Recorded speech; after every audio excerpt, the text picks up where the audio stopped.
देश का बंटवारा हो गया, तत्कालीन आरएसएस के लोग भी थे, जनसंघ के भी लोग थे, कोई वैसे थोड़ी ना कि जनसंघ ने और जो मतलब ये कांग्रेस के लोग थे, हमारे पुरखों ने तो बंटवारा नहीं किया। लोगों को हिंदू डिक्लेयर किया गया कि तुम भी हिंदू, तुम भी हिंदू।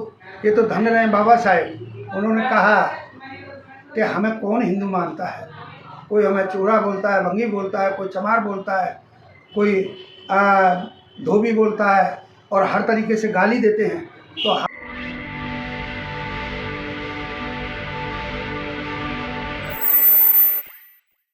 जय भीम, मैं मेवालाल और आप देख रहे हैं जनता संगठन। जो आज पूरे देश में एक मुद्दा वायरल हो रहा है धीरेन्द्र शास्त्री का, कि उन्होंने 7 तारीख से लेकर 16 तारीख का हिंदू राष्ट्र बनाने का उन्होंने एक यात्रा निकाला, लेकिन उन्होंने जो परमिशन लिया ये सनातन एकता यात्रा करके उन्होंने यात्रा निकाला।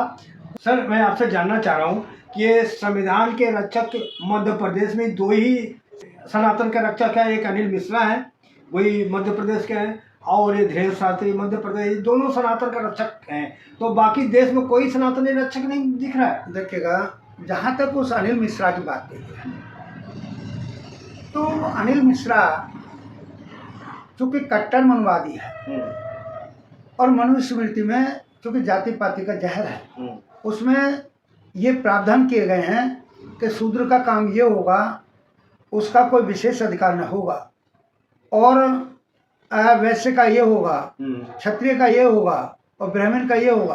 आप ताज्जुब में रह जाएंगे, मेरे समाज के लोग और उनके भी समाज के लोग सुने। ऐसा प्रोविजन है कि ब्राह्मण किसी भी स्तर की महिला के साथ नातेदारी बना सकता है, लेकिन पंडितानी से तो नातेदारी होगी, औरों से भी कर सकता है, लेकिन वो बाद बाकी जो तीनों रह गए, शूद्र रह गया, वैश्य रह गया, क्षत्रिय रह गया, वो पंडितानी की तरफ नहीं देख सकता।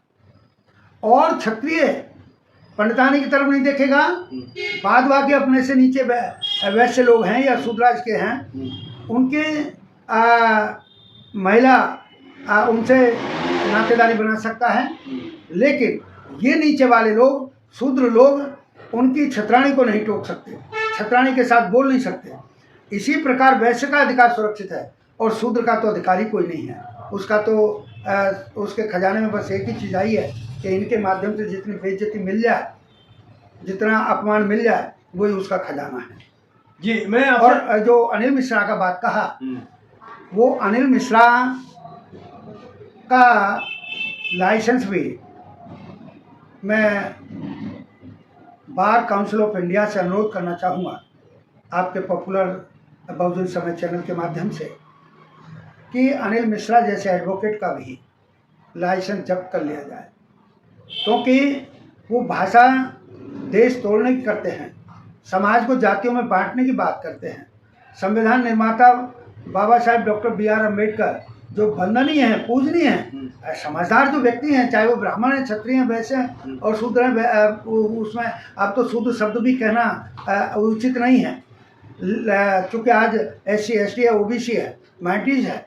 तो ये सारे लोग जिस संविधान निर्माता को पूजनीय मानते हैं, नाम लेते हैं यार, लेकिन अनिल मिश्रा उनको भी बेइज्जत करने से बाज नहीं आ रहा है।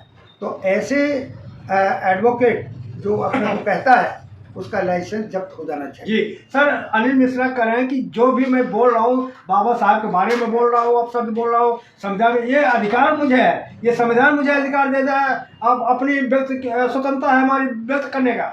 अरे भाई, अपनी विचार व्यक्त करने की स्वतंत्रता संविधान में है, ये बात सत्य है। और अनिल मिश्रा अगर इसी बात पर टिके रहते तो वो भी बात सत्य है, लेकिन किसी को अपमानित करने की अभिव्यक्ति और स्वतंत्रता कौन से संविधान से मिलती है? क्या आप किसी को बेइज्जत करोगे? पूजनीय वंदनीय है उसको, और फिर इनके तो उसमें ऐसा माना भी गया है, जो सही मायने में इंसान है, कि भाई जो आदमी आज हमारे बीच नहीं है वो तो वैसे भी पूजा का पात्र है। ये लोग तो कहते हैं कि वो स्वर्ग में है, मैं तो स्वर्ग और नरक नहीं मानता, मैं तो यही मानता हूँ। आज बाबा साहेब साक्षात कहीं जन्नत की परिभाषा होती हो तो आज वो वहाँ पर हैं, जन्नत में है। क्यों? क्योंकि आज उनकी पूजा उनके जाने के बाद भी हो रही है इस देश में। उनके काम की पूजा हो रही है, वैसे नहीं हो रही, नाम से नहीं है। उन्होंने संविधान लिख करके दिया जो इनके पीरों के बस की नहीं था, इनके बाप दादाओं के बस की नहीं था। इन्होंने लिखा क्या संविधान? अनिल मिश्रा के बाप दादे कहाँ थे उस दौरान, या और जो लोग इसी भाषा को बोलते हैं वो लोग कहाँ थे? अरे धन्य रहे बाबा साहब, तुम्हारे पुरखों का मुंह उजाला कर गए, संविधान लिख करके दे करके गए, कहीं उधार की चीज नहीं दे करके गए आपको। विद्वान थे। एडवोकेट साहब, मैं आपसे जानना चाह रहा हूँ आपका क्या मत है, जो सनातनी है, जो अपने कहते हैं मैं संविधानवादी संविधान को मानता हूँ, वो आज संविधान के ऊपर, बाबा साहब के ऊपर इतना अड़ूल जरूर अनिल मिश्रा और अन्य के द्वारा बोला जा रहा है कि सनातनी चुप क्यों है? देखिएगा, सनातनी तो इसलिए चुप है क्योंकि उन सनातनियों का और तथाकथित हिंदुओं का और अनिल मिश्रा का लक्ष्य एक है। जिनका लक्ष्य एक होता है, दिखाई भले ही अलग अलग दें लेकिन वो काम एक दिशा में करते हैं। तो अनिल मिश्रा उन लोगों का नेतृत्व करता है सही मायने में। हालांकि मुझे ये भाषा बीइंग एडवोकेट तूतड़ा की नहीं करनी चाहिए, लेकिन उनका हर काम हर शब्द उनके लिए अपमानित करने के लिए न्योता दे रहा है इस देश में। क्या आओ मुझे अपमानित करो, मेरे शब्द ऐसे हैं। नहीं तो एक बात तो बताओ, अरे संविधान लागू हुआ 1950 में, तुम कहाँ थे? तब बोलते ना हिसाब राव ने लिखा है और दूसरे उसने लिखा है, तब तुम कहाँ थे? अरे तुम्हें ज्ञान नहीं था, तुम बचपन में हो सकते हो उस दौरान, तो तुम्हारे बाप दादे को तुमको बता देना चाहिए था कि नहीं भाई, डॉक्टर B.R. अम्बेडकर ने संविधान नहीं लिखा, तुम्हारे बाप दादा ये रहे राव उन्होंने लिखा है। जब तुम कहाँ थे और तुम्हारे अनुयायी कहाँ थे और तुम्हारे समर्थक कहाँ थे? अरे इस देश में गफलत की ये जो आंधी चलाना चाहते हो उसे क्यों कर रहे हो? इस तरह से देश का माहौल खराब हो रहा है। जी सर, अनिल मिश्रा पूरा संविधान कानून को हाथ में लेकर के काम करें लेकिन सब चुप है। अभी हाल ही ताज में उन्होंने एक पंचायत किया करे कि जाटों और चमार को सामाजिक बहिष्कार कर देना चाहिए, उनको खेतों में अपने घर में कहीं भी उनको काम धंधे पर नहीं लगाना चाहिए। अगर इसी तरह जाटों चमार भी बहिष्कार करें कि इन पंडितों को बहिष्कार कर दिया जाए, तो क्या आप कैसे देख रहे हैं ये? नहीं, हम तो इंतजार में हैं। क्या इंतजार में है कि अभी जाटव चमारों ने जिस रापी से चमड़ी उधेड़ देते थे, चमड़ी निकालते थे, वैसे तो गौ माता बोलते हैं, लेकिन जब गाय मर जाती है, जिसका जिंदगी भर दूध पीते हैं, और जब वो मर जाती है तो चमार को सौंप देते हैं। हालांकि आज ये काम नहीं हो रहा है, लेकिन हम वही लोग हैं। अभी रापी अलग तो रख दी है, लेकिन रापी चलाना भूले नहीं है। तुम्हें हर तरीके से शिक्षा में, दीक्षा में बराबर का अधिकार है। आप जैसे लोग LLB भी जो की है, या LLM किया होगा, या और भी कुछ किया होगा, तो वो सब संविधान की बदौलत किया होगा। संविधान के तहत संस्थाएं चलती हैं, शिक्षा की संस्थाएं सबकी सब उसी के तहत चलती हैं। तो वहाँ से क्या, तुम्हें तो एहसान बंद होना चाहिए। तो जाटव चमार चूंकि आज इस देश में इस तरह की उभर करके आ रही है, जैसे कोई ब्राह्मण हो। कौन सा ब्राह्मण? जिसका व्यवहार बढ़िया हो, मृदभाषी हो, काबिलियत हो और क्षमता हो पढ़ाने की, समझाने की, समझने की। आज इस देश में या तो टॉप वाला वो है, और जो जिन्होंने बॉटम में हम लोगों को रख दिया है। आज हम लोग बॉटम को छोड़ करके, जैसे मकान होता है बहुमंजिला, आज हमारा मन करता है कि हम ऊपर वाले में जाएं, जाति पाति व्यवस्था का जो कोई जीना नहीं होता उसमें व्यवस्था में, तो ऊपर भी जा सकता है। लेकिन आज हम वो जीना बना रहे हैं, वो सीढ़ियाँ बना रहे हैं कि आज यदि किसी ने, काफिर ने हमको यदि नीचे रखा है किन्हीं भी कारणों से, हमने कष्ट उठाए हैं, अपने पैसे छोड़े हैं, भूले नहीं हैं, छोड़े हैं, शिक्षा की तरफ बढ़े हैं जो बाबा साहब ने अधिकार दिया, और आज शिक्षित होकर के उस सीढ़ियों के माध्यम से आगे तक, तो क्या ये समाज तक जाने, क्या ये सामाजिक बहिष्कार कानूनी आधार पर सही है, उचित है? ये कानूनी तौर पर तो ये बोल भी नहीं सकते।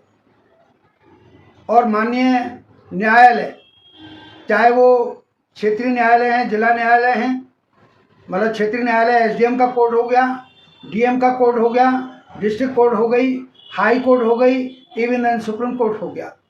तो इन कोर्ट को संज्ञान लेकर के मिश्रा साहब को जेल दिखा देनी चाहिए। सर मैं अगला सवाल आपसे ले रहा हूँ, धर्म के आधार पर जब पाकिस्तान बन सकता है तो धर्म के आधार पर हिंदू राष्ट्र क्यों नहीं बन सकता?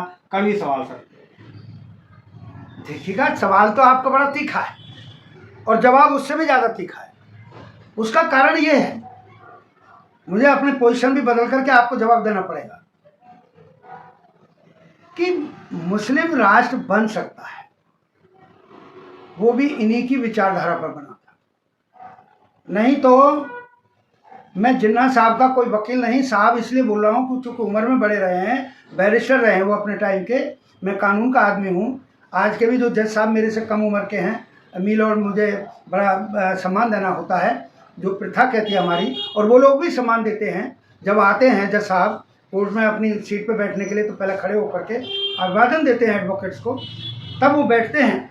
तो ये जो परंपरा है अभिवादन देने की, उसके तहत चल करके मैं जिन्ना साहब शब्द बोल रहा हूँ कि जब उस दौरान तत्कालीन जनता, तत्कालीन कांग्रेस के नेता और तत्कालीन ब्राह्मणिकल सिस्टम के लोग जब ये जानते थे कि इंडिया की जनता जिन्ना को प्रधानमंत्री देखना चाहती है इंडिया में, और ये लोग सब जानते थे कि जिन्ना 6 महीने के मेहमान है, क्योंकि उनको टीबी थी। आज टीबी रोग क्यूरेबल है, दैट टाइम क्यूरेबल नहीं था, और ये 6 महीने जिंदा रहेगा। अरे तो कम से कम देश का बंटवारा तो ना होता अगर 6 महीने को प्रधानमंत्री बना दिए होते, फिर हॉस्पिटल में दिखा करके उनको कर देते। अरे जब आप उपराष्ट्रपति को नज़रबंद कर सकते हो, या आज नज़रबंद की बात तो मैंने बिहार वाले नीतीश जी के लिए भी सुना है कि भाई उन्होंने नज़रबंद कर दिया है, वो अलग वो है मामला, उसमें हम गहराई में भी नहीं जाना चाहते। तो उस दौरान नहीं माने ये लोग, और इन्होंने देश का बंटवारा कर दिया। चलिएगा, देश का बंटवारा किया, देश का बंटवारा हो गया। तत्कालीन आरएसएस के लोग भी थे, जनसंघ के भी लोग थे, कोई वैसे थोड़ी ना कि जनसंघ ने और जो मतलब ये कांग्रेस के लोग थे। हमारे पुरखों ने तो बंटवारा नहीं किया, हमारे लोगों ने, किसी ने उसमें ये नहीं कहा कि भाई देश को बांट दो। उस बंटवारे में किसका हाथ था सर? सबसे ज़्यादा हाथ तो जो तत्कालीन कांग्रेस पार्टी थी उनके नेताओं का रहा है। लेकिन उन्होंने भी, चलिएगा, एक मसौदा तैयार करके ये किया गया, तो उस दौरान एक चीज़ तो तय थी कि ये इस्लाम धर्म को मानने वाले लोग हैं, समर्थक हैं, तो उनको भाई आप उधर जाओ, इधर वो रहेगा जो सनातन की बात करेगा। सनातन का अर्थ बड़ा गंभीर है, इनके पीर भी नहीं जानते हैं कि जो हिंदू इसके इस्लाम के बिल्कुल जस्ट अपोजिट जिनको माना गया वो लोग। लेकिन उस दौरान सब लोगों को हिंदू डिक्लेयर किया गया कि तुम भी हिंदू, तुम भी हिंदू। ये तो धन्य रहे बाबा साहेब, उन्होंने कहा कि हमें कौन हिंदू मानता है। कोई हमें चूड़ा बोलता है, भंगी बोलता है, कोई चमार बोलता है, कोई धोबी बोलता है, और हर तरीके से गाली देते हैं, तो हम हिंदुओं में शामिल हमको ना करें। और उस बाबत लोगों ने, आप जैसे जो पत्रकार होंगे दैट टाइम, उन लोगों ने सवाल भी किया बाबा साहब से कि जो पर्टिकुलर चमार बिरादरी है जो पशुओं का चमड़ा निकालती है और उनकी हड्डियाँ बेच करके अपना रोजी रोटी चलाते हैं, मूल मुद्दे पर हाँ, मैं वही कह रहा हूँ। तो बाबा साहब से कहा कि भाई इनका क्या होगा, तो बाबा साहब ने कहा कि आप इस काम को करके देखिएगा, इनकी चिंता मत करिएगा। तो धन्य बाबा साहब के उस दौरान उन्होंने उस तरह का ये सिस्टम करके कि भाई ये SC ST के लोग हैं, ये माइनॉरिटीज के लोग हैं, ये बैकवर्ड के लोग हैं, और ये जो हैं 3 अलग हैं। आज जो मानवर कांशीराम साहब ने जो संविधान के, अरे सर मेरा सवाल इस पर आई रही, हिंदू राष्ट्र क्यों नहीं बन सकता? जब हिंदू राष्ट्र बन सकता है, हिंदू है ही नहीं। अरे जिसने मुसलमान से रिश्तेदारी कर ली वो क्या हिंदू रह गया? जिसने ईसाई के साथ रिश्तेदारी कर ली वो हिंदू रह गया? जिसने पादरी के साथ यहूदियों के साथ रिश्तेदारी, पारसी के साथ वो हिंदू रह गया, मैं दूसरा तो हिंदू है नहीं। मैं दूसरे रूप से आपसे पूछना चाह रहा हूँ, क्या उस समय हिंदू राष्ट्र इसलिए बन गया क्योंकि पाकिस्तान इसलिए बन गया, कुछ समय संविधान नहीं था। आज तो संविधान है, संविधान के देख रहे हैं, क्या हिंदू राष्ट्र बन सकता है? मैं वही बात और वहीं तक आपको लाना चाहता हूँ। नहीं, सारा कि आज देश किसी मनुस्मृति से नहीं चलती कि जो मनुस्मृति लागू करेंगे। आज देश संविधान से चलता है। संविधान में कोई हिंदू शब्द नहीं है।